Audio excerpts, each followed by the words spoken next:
पिला दिया माथे का जाम आपने ऐसा पिला दिया भुला हुआ तारा सा भटका हुआ समय भुला हुआ तारा सा भटका हुआ समय भटका हुआ समय दाता भटका हुआ समय भटका हुआ था मैं दाता भटका हुआ था मैं किस्मत ने मौज मारा रे शामिल मिला दिया किस्मत ने मौज मारा रे शामिल मिला दिया सदगुरु तुम्हारे प्यार ने जीना सिखा दिया मुझको तुम्हारे नाम ने जिंदा बना दिया जितना कहते खोया जब तक सजदा नहीं किया किसी को आज तक सजदा नहीं किया मैंने वसर है आपके मैंने वजर है आपके सर पे लुटा दिया मैंने वजर है आपके दर पे झुका दिया सदगुरु तुम्हारे प्यार ने जीना सिखा दिया मुझको तुम्हारे प्यार ने जिंदा बना दिया इस जनक मौत को आपने अपना बना लिया जिस दिन तमन को आपने अपना बना लिया अपना बना दिया दाता अपना बना लिया दोनों जहाँ को मैंने दोनों जहाँ को मैंने सबसे बुला दिया दोनों जहाँ को मैंने सबसे बुला दिया सतगुरु तुम्हारे प्यार ने जीना सिखा दिया बोलिए जय जय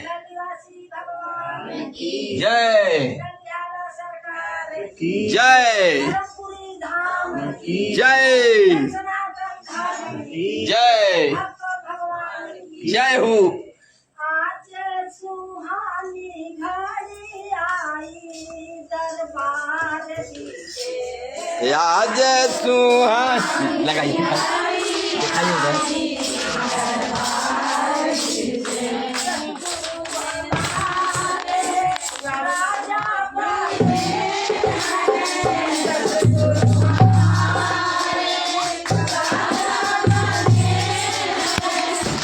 निब्बा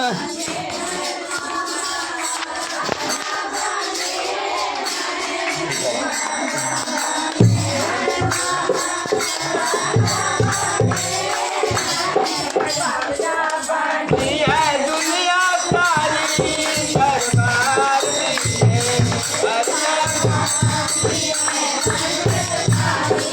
दरबार विच आज सुहानी घड़ी आई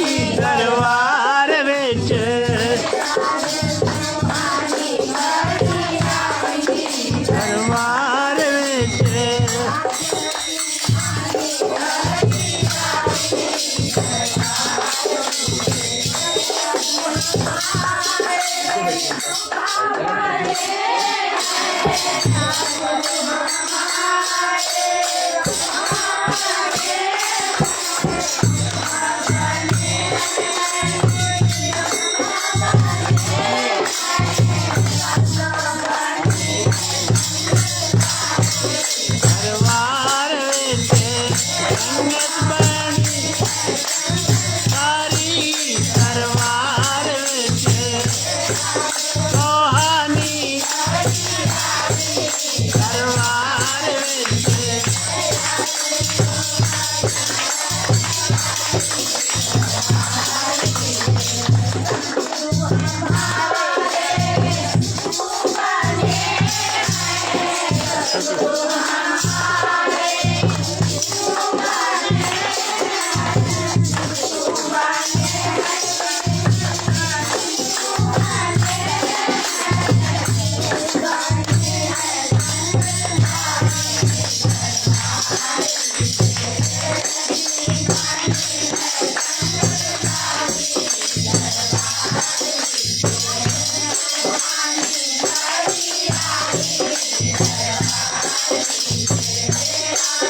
सोहानी घड़ी दरबार विच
लो जी जय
बोल श्री गुरु महाराज की जय। तो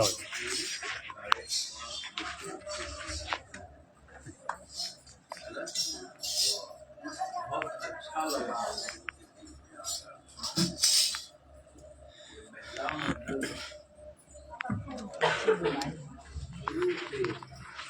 बहुत प्रगति।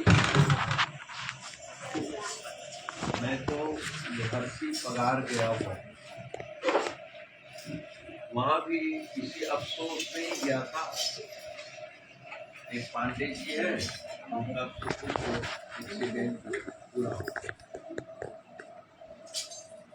तो चलो, ये तो संसार का आना जाना है। और संयोग से आज गिरवर भाई के बरसी भंडारा में आना हो। मुझे आज सुबह कोई कहा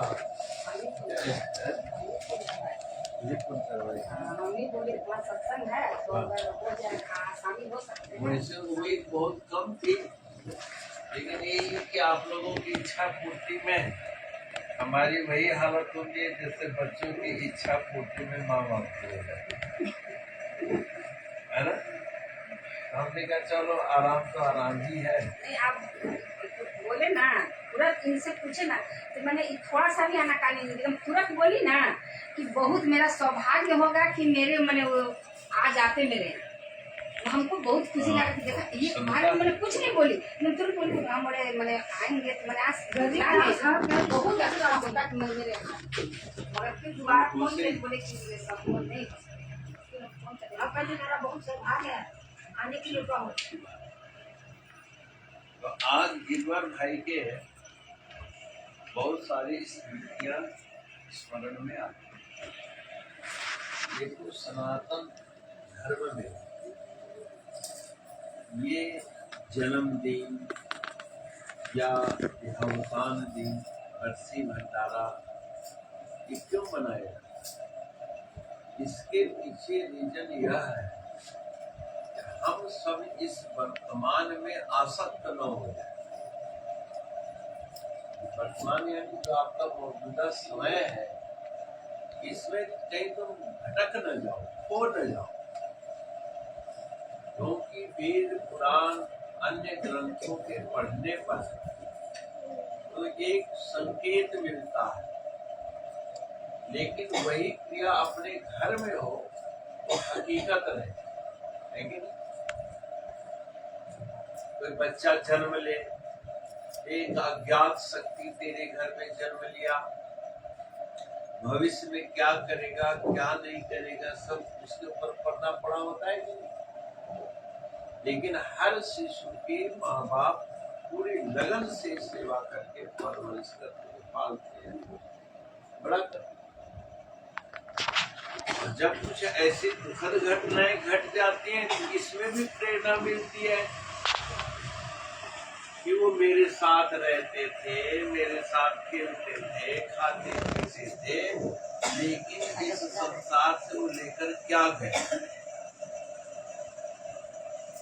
घर इसी घर में रहे, इन्हीं बाल बच्चों में रहे, यही बर्तन भांडे भी थे, लेकिन एक रत्ती भी कुछ खत्म हुआ नहीं।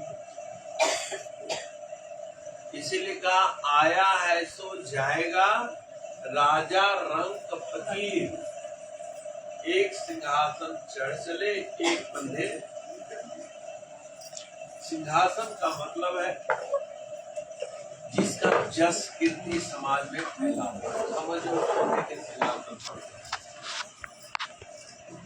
जिसके लिए सबके दिल में वाहवाही है, समझो सोने के सिंहासन। क्योंकि सोने के सिंहासन पर कौन गया कौन नहीं गया इसकी पहचान क्या है? क्योंकि संसार में विचारणीय बात यह है, खासकर आज के दिन वीरवर भाई के निर्वाण दिवस का आप लोग मना रहे हैं। यूं तो प्राणी मात्र को अपने बुजुर्गों का याद करना चाहिए, क्योंकि हर इंसान के कोई न कोई बुजुर्ग तो हुआ ही है। आज बुजुर्ग के इस निर्वाण दिवस का क्षण हर कौम में, हिंदू सिख ईसाई मुसलमान अमीर गरीब का कोई भेद है? मौत सबके, मौत तो सबके घर आती है। हर कोई घी मालपुड़े खा के शरीर को पाला हो या कोई नमक रोटी खिचड़ी खा के शरीर को पाला हो, अंत में सब शरीर की एक ही गति। शादी ब्याह के फर्नीचर अलग अलग आते हैं, दुल्हन अलग अलग डोली अलग अलग कारों में आती हैं, लेकिन जब संसार से जाना होता है तो सबकी डोली एक जैसी होती है कि नहीं? बांस की जो जिसको अर्थी कहते हो, अर्थी है, ठीक ठीक जल अर्थी जो है वो सब के लिए, उसमें कोई भेद नहीं है, और जल जाने के बाद सबकी एक जैसी ही राख बनती है ना? ये सब बातें सिर्फ वैराग्य को जगाने के लिए कहा कि ऐ प्राणी, इस वर्तमान के रंग में तुम उस सत्य को भूल मत जाना। इसीलिए समय समय पर तुम लोग महिला मंडल के माध्यम से कीर्तन सत्संग करते। इस कीर्तन सत्संग से आपको अंदर के संसार को सजाना है। संसार दो प्रकार का है, एक बाहर का संसार, एक अंदर का संसार। इसके लिए वेदसार स्तवन में भगवान शिव की स्तुति में श्री जगत गुरु शंकराचार्य ने एक स्तवन किया। हो सके तो पीछे से रिपीट करना, पहले मैं बोलूंगा फिर आप लोग बोलेंगे, क्योंकि श्रावण महीना है। इस श्रावण में शंकर जी की स्तुति बहुत जरूरी है। शंकरम शंकराचार्य, शंकर ही शंकराचार्य के रूप में अवतरित होकर शंकर का स्तवन किया, यानी शंकर जी स्वयं का स्तवन कर रहे हैं। समझे ना? शंकर स्वयं को स्तवन पूजन कर रहे हैं। क्या कहते हैं? नमस्ते नमस्ते प्रभु विश्वमूर्तये, नमस्ते नमस्ते प्रभु विश्वमूर्तये, नमस्ते नमस्ते चिदानंद मूर्तये, नमस्ते नमस्ते चिदानंद मूर्तये, नमस्ते नमस्ते चिदानंद मूर्तये, नमस्ते नमस्ते चिदानंद मूर्तये, नमस्ते नमस्ते तपो योग गम्य, नमस्ते नमस्ते तपो योग गम्य, नमस्ते नमस्ते तपो योग गम्य, नमस्ते नमस्ते तपो योग गम्य, नमस्ते नमस्ते श्रुति ज्ञान गम्य, नमस्ते नमस्ते श्रुति ज्ञान गम्य, नमस्ते नमस्ते श्रुति ज्ञान गम्य, नमस्ते नमस्ते श्रुति ज्ञान गम्य, जानामि योगं जपं नैव पूजा न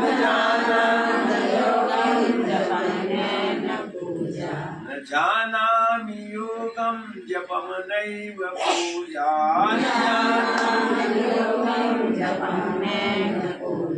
नतोऽहं सदा सर्वदा सम्भुतोऽभ्यं नतोऽहं सदा सर्वदा सम्भुतोऽभ्यं ये एक रुद्राष्टक का रामायण वर्णित भगवान शिव का स्तवन है और एक शंकराचार्य जी के द्वारा वेद सार स्तवन का स्तवन। सबसे पहले वेद सार स्तवन पर विचार क्या लिखा है? नमस्ते नमस्ते प्रभु परमात्मा का दो स्वरूप, एक वैश्विक मूर्ति, सूरज है, चांद है, आकाश है, वायु है, अग्नि है, जल है, पृथ्वी है, धरती है। ये कौन है? भगवान का स्वरूप है। भगवान श्री कृष्ण ने अर्जुन को विराट रूप का दर्शन कराया है ना, वो विश्व मूर्ति का दर्शन कराया और इस विश्व मूर्ति के बगैर भी हम नहीं जी सकते। धरती के बगैर कहाँ रहोगे? वायु के बिना सांस कैसे लोगे? बादल के बिना बरसात कैसे होगी? विश्व मूर्ति, विश्व व्यवस्था है और इस विश्व व्यवस्था में हमारा तुम्हारा कोई हाथ है, कोई हाथ। वो ईश्वर की मर्जी है, जब जैसा करते रहता है। लेकिन हमारी ऋषि मुनियों ने देखा कि विश्व मूर्ति को तप और योग के द्वारा अनुकूल बनाया जा सकता है। तप और योग, तप यानी कष्ट सहन करके, परिश्रम करके, मेहनत करके इस संसार को अपने अनुकूल तो बना सकते हो। योग तप तो बहुत करते हैं, कष्ट तो सब लोग सहन करते हैं। तुम लोग व्रत रखती हो, उपवास करती हो, तीर्थ व्रत करती हो। अभी देखो बैद्यनाथ के कांवर यात्रा में कितने लोग का सहन कर रहे हैं, लेकिन योग का अभाव है। योग यानी एकाग्रता, और एकाग्रता को भंग करने के लिए सबसे बड़ा शस्त्र क्या है? इसका नाम जानती हो? ये मोबाइल यानी चलने फिरने वाला, पहले ही मन चंचल है, इसको और गति देनी चाहिए, है ना। ऋषिकेश में एक दंपति घर के परेशानियों से राहत पाने के लिए तीर्थ सेवन के लिए चला गया। महाराज मैं 15-20 दिन आश्रम में रहूंगा, अपने सुबह गंगा नहाऊंगा, जब तप करूंगा, जो प्रसाद मिलेगा उससे निर्वाह करूंगा। चलो ठीक है। जब वो गया तो आश्रम में एक अखबार देने वाला था, एक अखबार अपने लिए कमरे में मंगवाने लग गया कि भाई मेरे फलाने नंबर के कमरे में एक अखबार दे दिया कर। ठीक,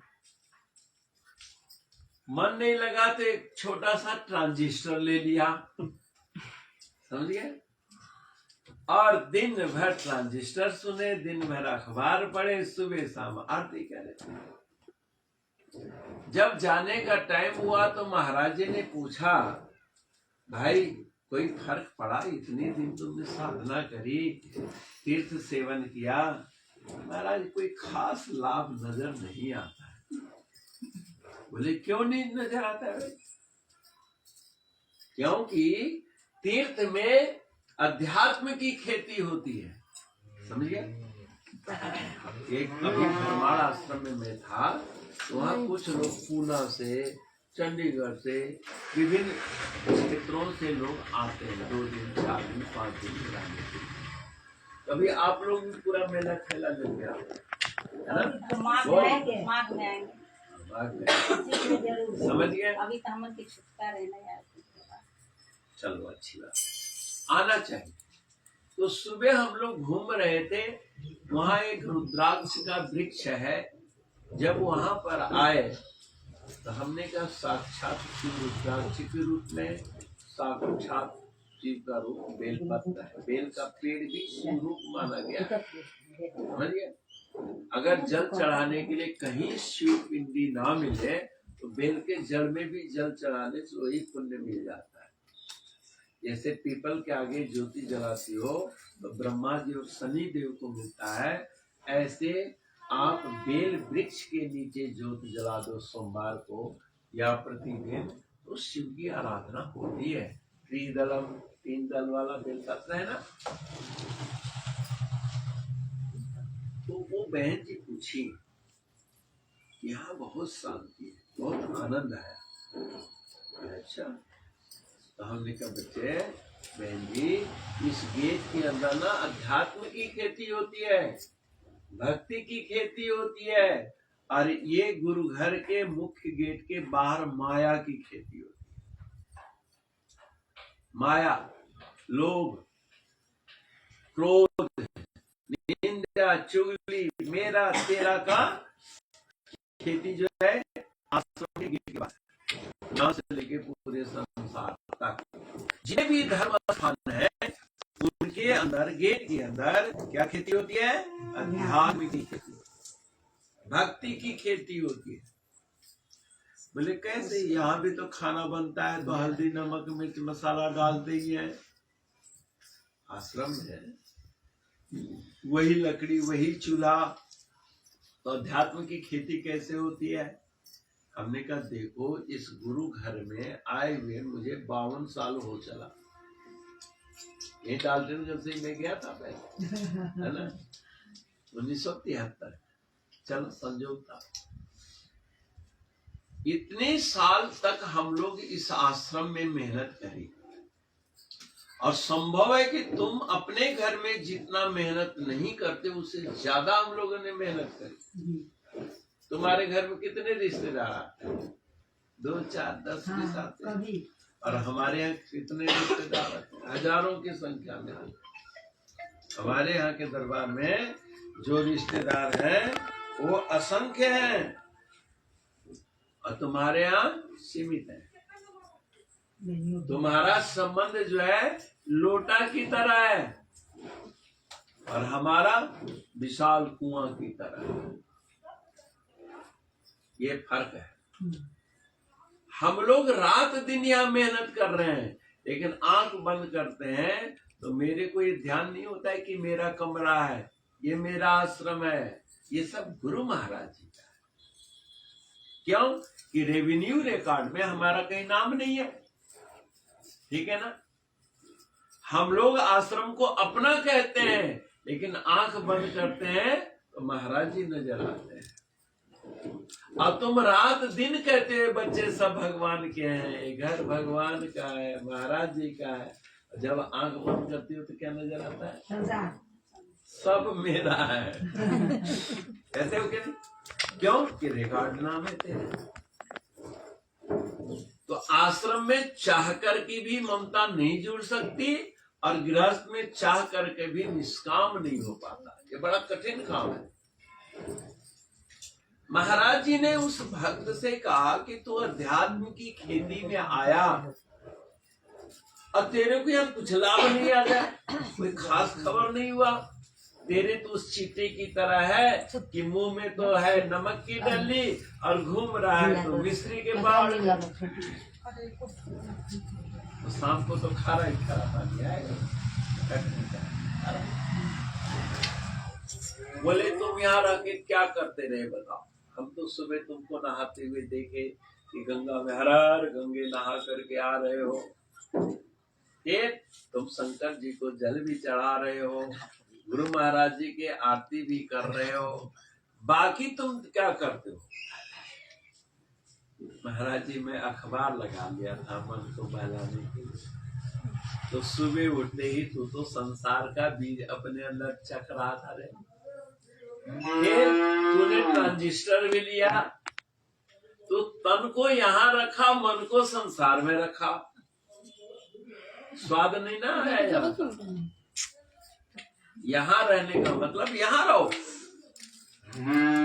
इसलिए अब परंपरा चल रही है आश्रमों में, भाई मोबाइल सब गेट के बाहर जमा करवा दो, अब 15 दिन के बाद मोबाइल लो।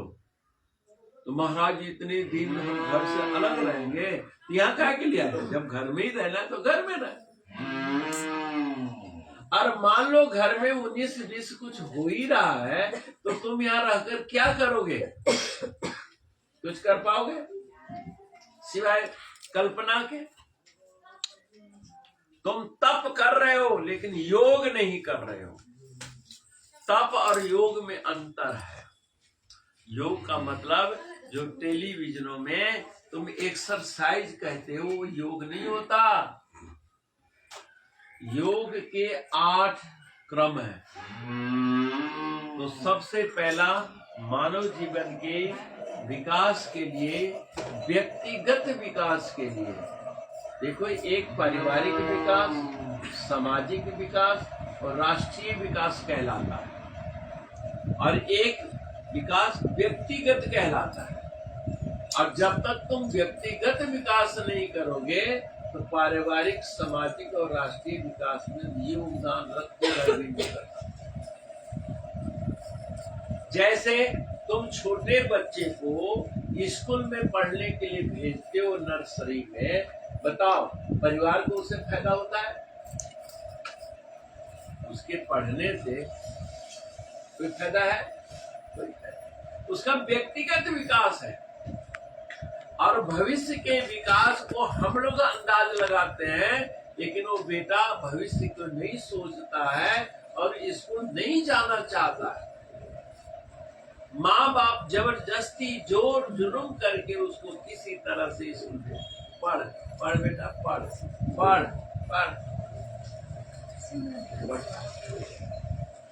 जब 10वीं पास करता है तब उसका अपना दिमाग खुलता है कि पढ़ाई भी कोई चीज है। 10वीं से तो पहले बड़ा बोझ होता है कि ये भविष्य सिर्फ माँ बाप देखते हैं, वो बच्चा स्वयं अपना भविष्य नहीं देखता। ठीक ऐसे ही तुम इस विश्व मूर्ति में जो उलझे हुए हो, महापुरुष देखे तो हंसते हैं।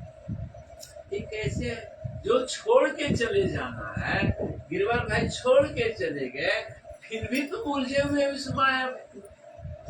हंसने वाली बात है कि क्यों?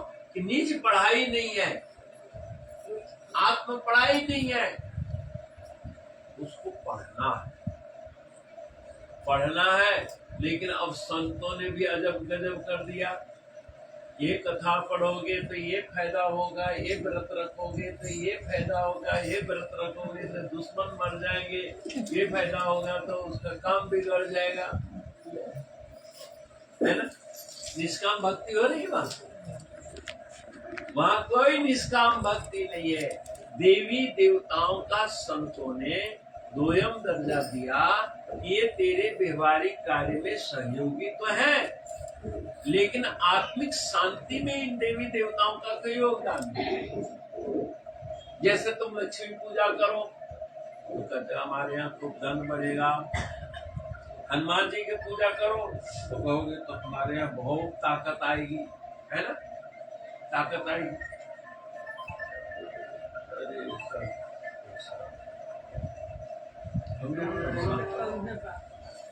बोलो सच्चिदानंद भगवान की जय।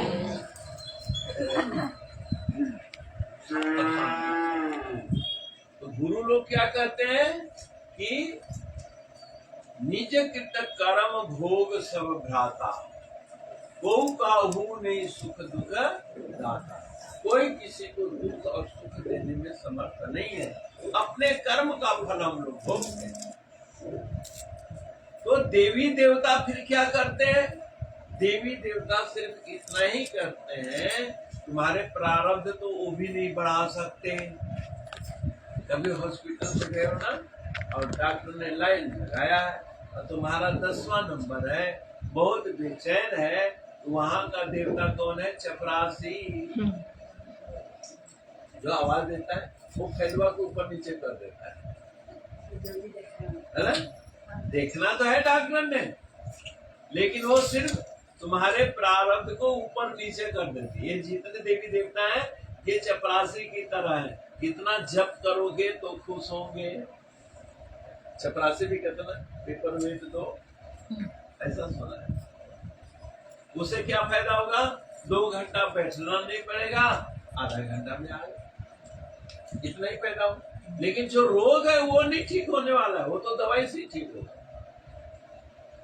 तुम्हारे परहेज में उस चपरासी का कोई योगदान नहीं है। ऐसी देवी देवताओं को जब तुम रिश्वत दे देते हो जप के माध्यम से या अन्य माध्यम से, तो तेरा दुख पहले बाद में आएगा। इसीलिए कहते हैं कि भाई जवानी में ही दुख सुख भोग लो, बुढ़ापा तो अमन चैन से रहो। लेकिन तुम बुढ़ापा वाला फंड जवानी में खा लेते हो, है? अब जवानी में फंड खाएंगे तो शेष जो बैलेंस है, देखिए ना, देवता लग बहुत जाने वाला है, दुनिया जाने वाली है। अब जो कुछ वसूल करना है कर लो, वो ऐसा करेंगे। इसलिए योग पूर्वक तप हो रहे हैं। योग मैंने चित्त वृत्ति के काम करता है। इसका बड़ा लंबा प्रश्न है।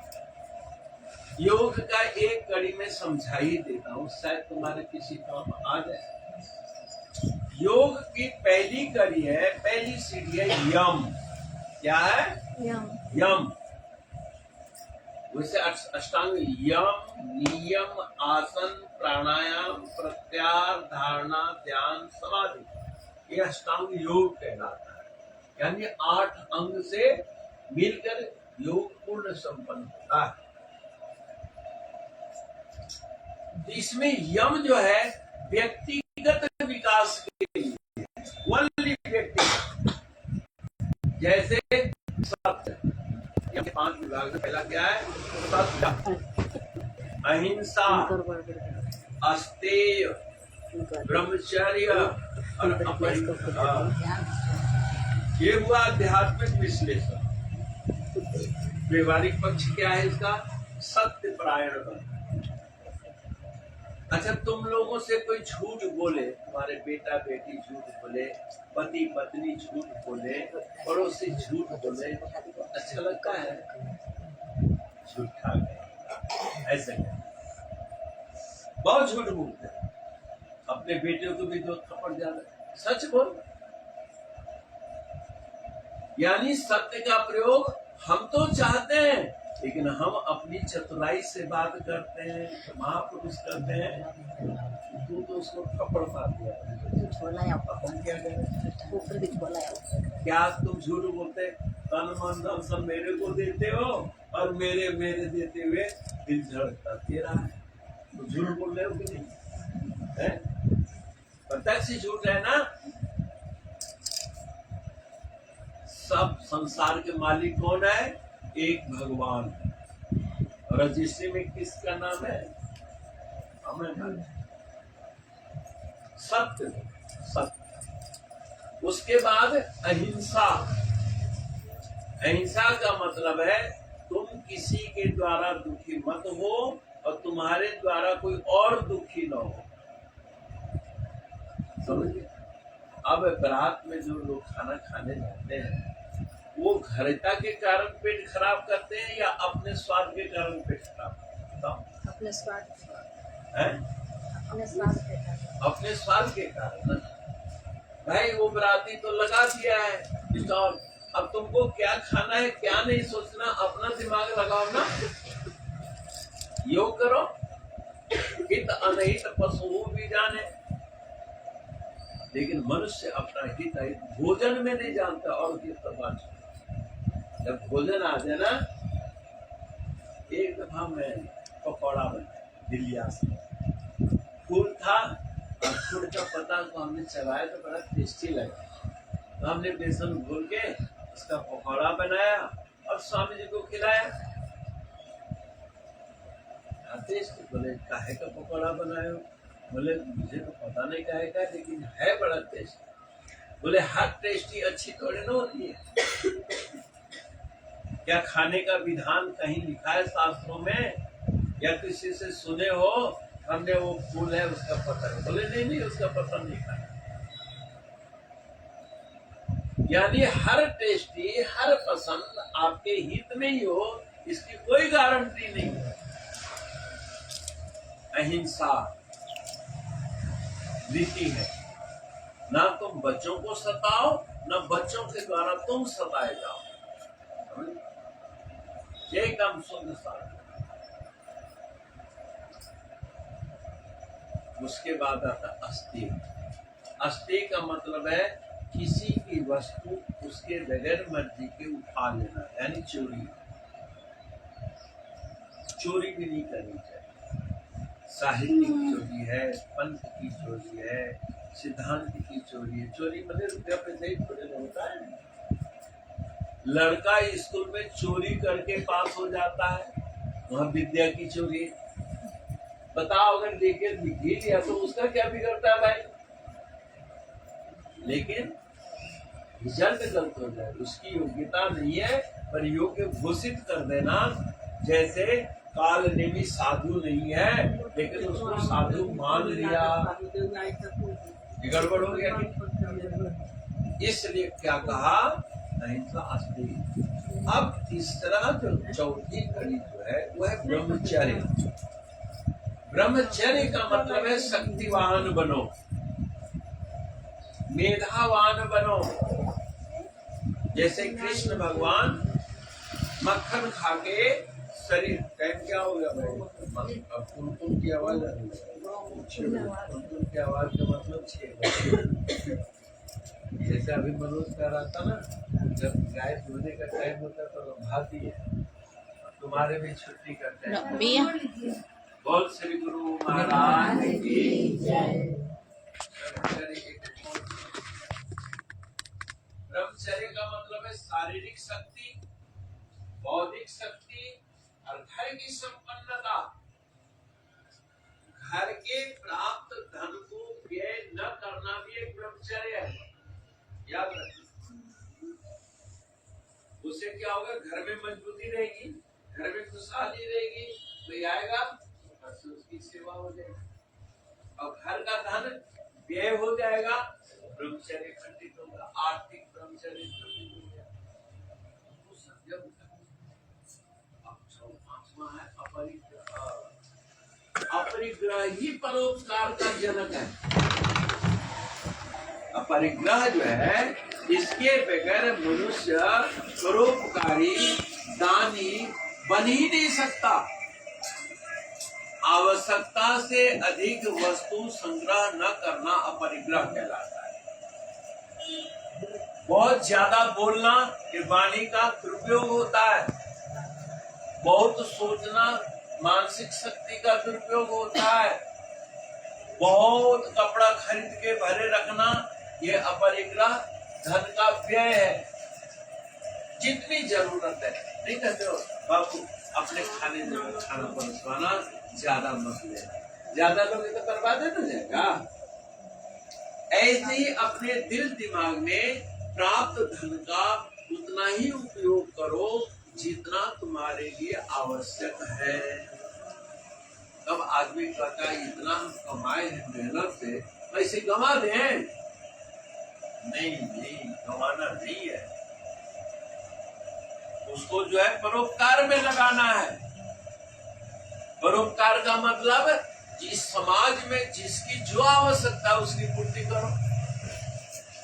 दीन दुखी की सेवा करो, मठ मंदिरों की सेवा करो, अनाथालय की सेवा करो, गरीब गुरबे लड़कियों की सहयोग करो। किसी बच्चे का किताब नहीं, अगर तुम्हें अपने बच्चों को पढ़ाने से ज्यादा है तो, वरना वो तुम्हारे बुद्धि को भ्रष्ट करेगा। जब ज्यादा पैसा हो जाएगा तो शराब पीने का मन करेगा, दूसरे की हिंसा करने का मन करेगा, दूसरे को दिल दुखाने का। एक बात कह के वाणी बजाऊं देता हूँ। कैलाश पर्वत में लक्ष्मी, सरस्वती, इंद्राणी, सची ये सब गई और पार्वती जी बेचारी एक साड़ी पहन के बैठी हुई थी। क्यों कि जब ससुराल आए तो देखा कि यहाँ सब शांति है, सादगी है।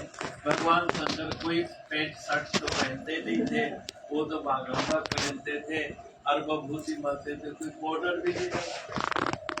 आजकल के तो आदमी भी बड़े पाउडर लगाते हैं। शंकर जी कहीं लगाए। और सबसे सुंदर देवता कौन है बोलो? कर्पूरी गौरम करुणावतारम संसार सारम भुजगेन्द्रहारम सदा वसंतम हृदयारविंदे भवं भवानी सहितम। शंकर जी सबसे गोरे हैं। अब गोरा बनने के लिए उन्होंने कोई पाउडर नहीं किया। और विष्णु भगवान को जितना मर्जी 16 श्रृंगार कर दो पर सांवले के सामने है ना। शांताकारम भुजग शयनम, बोले वो भुजंग के ऊपर शयन करते हैं, इसलिए काले रात दिन गुस्सा का जो उपकार है उससे उनकी त्वचा झुलस जाती है। और शंकर जी तो गले में श्रृंगार बनाए हुए हैं, यानी क्रोध। सांप जो है क्रोध का प्रतीक है। वो मुंह से फालतू कभी बोलते ही नहीं, समझे? शिव पार्वती के कभी लड़ाई झगड़ा सुना नहीं? अकेले में बैठी थी तो कथा सुना। आजकल के पति पत्नी कोई कथा सुनाता है? या तो माई बाप की बात लगा लेता है या पड़ोसी की बात लगा लेता है। अजय आप सुनते भी हो कभी मेरी बात? बिना मतलब जिससे घर में अशांति हो वो चर्चा चलती है, ना उसे व्यवहारिक लाभ है ना आध्यात्मिक। विश्व में एक होता है चिद मूर्ति। चिद यानी ये संसार के अलावा तेरे आंख बंद करने के बाद जो संसार दिखता है, जिससे मन अशांत होता है, बुद्धि विचलित होती है, वो संसार अलग है कि नहीं है? और वो व्यक्तिगत है। तेरी खोपड़ी की दुनिया एक अलग है। मुंडे मुंडे मदिर भिन्ना, ये जितनी खोपड़ी उतना संसार। बाहर के संसार की योग और तप है और अंदर के संसार दूर करने के लिए श्रुति ज्ञान गम्या, गुरुजनों की वार्ता सुनने से, सत्संग सुनने से अंदर का संसार, अंदर का दृष्टिकोण बदल जाता है। इसलिए भाइयों बहनों, आप अंदर के संसार से, संसार से हम नहीं दुखी है, विश्व के संसार से नहीं दुखी है। हम दुखी किससे? अपने घर से, अपने ख्यालात से। तो अपने ख्यालात पर तो तुम्हारा कमांड है ना। अपने ख्यालात को प्रभु के स्मरण ध्यान से दूर किया जाता है। ऐसा संत महापुरुषों ने अनुभव करके देखा है। इसीलिए आज तुम विचार करो कि गिरवर सिंह जी इस संसार से क्या ले गए? कुछ नहीं, लेकिन कीर्तन के पक्के थे। 22 साल लगातार अपने यहाँ कीर्तन सत्संग करते रहे। अब उन्हीं की धरोहर पर शांति बहन जी आप महिला बहनों के साथ मिलकर कीर्तन करती हैं। आप लोगों को भी करना चाहिए, युवकों को आगे बढ़ना चाहिए। तुम अपने पूर्वजों की दुकान संभालते हो, अपने पूर्वजों की खेत खलिहान संभालते हो, लेकिन अपने बुजुर्गों की आध्यात्मिक स्थिति नहीं संभाल दो जो तुम्हें शांति देने वाला है। जहाँ से शांति की आमदनी है, जहाँ से भाईचारे की आमदनी है, जहाँ से सामाजिक सर्कल बढ़ना है, वहीं पर तुम मेहनत करने से चूक गए। इसलिए आप बहनों को चाहिए कि उत्तरोत्तर आगे बढ़ो, क्योंकि छोटे छोटे टोलियों के माध्यम से महामंडल बनता है। महामंडल से फिर दुनिया बनती है, दुनिया में तुम्हारा नाम होता है। इसलिए भाई और बहनों, आप लोग प्रत्येक किस दिन को कीर्तन करना है? संडे। आज कौन दिन है? आज अगले को। अब मैं 3 दिन हूँ तुम्हारे बीच में, संडे को भी यही हूँ। अब कहाँ सत्संग रखना? संडे के दिन असर फिदाई के यहाँ। अब कितने लोग? हाँ, हम 12 लोटा में पहले ही से हाँ, तो 12 सब इतवार के होगा। तो खाना भी मिलेगा ना? हाँ मिलेगा, खाना खाए मिलेगा। क्योंकि हम अकेले नहीं, साथ 7 को है तो 8 को यह को बढ़ा देगा बाबा। हम अपना हाथ से ही कर से 40 का 100 आदमी का लंगर मैं अकेले चलाती थी। क्या बात? आज मेरा अधिकार अभी भी अधिकार है, वही तो मैं डाल